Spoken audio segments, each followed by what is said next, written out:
has been calling it Hillary Clinton's charm offensive as the American Secretary of State met journalists, businessmen, politicians, tribal elders and high government officials. Welcome to Eye of the Storm. I'm Shamsi.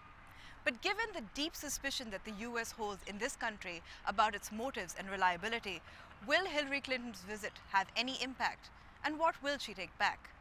Let's take a look at the highlights first. Messages given and taken.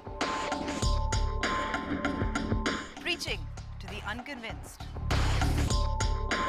What did the press and media say? Influencing the influential. Hillary Clinton is the highest-ranking American official to visit Pakistan. Her visit comes prior to President Barack Obama's announcement of his revised Afghan strategy. Is the timing more important than the message? Let's find out in the following report. Her visit to Pakistan was unique in many ways. US Secretary of State Hillary Clinton spoke about the distrust that has crept into the Pak-US relationship. She expressed her desire to turn the page, spend significant amount of time in this country, and ignoring all security concerns, indulge in public diplomacy. During her trip to Pakistan, the visiting US dignitary faced hostile audiences. She fended off some of their pointed questions, but she also explained her administration's position on vital issues concerning the two countries. Hillary Clinton's visit was thus an effort to widen the security-driven Pak-US alliance.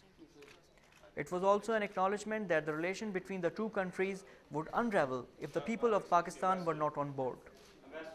There is a realization in the US administration that it is necessary to interact with Pakistani nation besides the government, because the interaction with the government keeps going on all the time.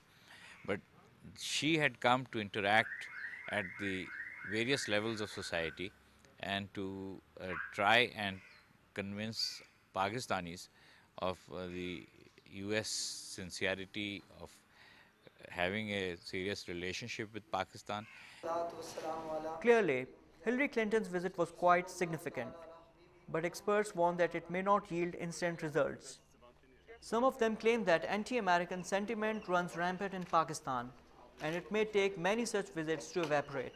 She was credible as far as her own position and stance is concerned, but because of the disconnect, as I talked about, it is to be seen whether the US administration's seriousness and sincerity is accepted by the people of Pakistan.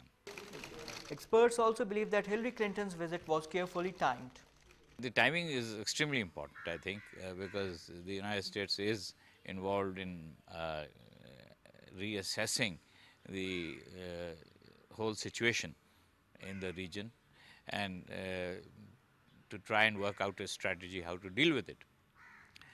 But the message is also important, because the administration wants to carry Pakistan on board.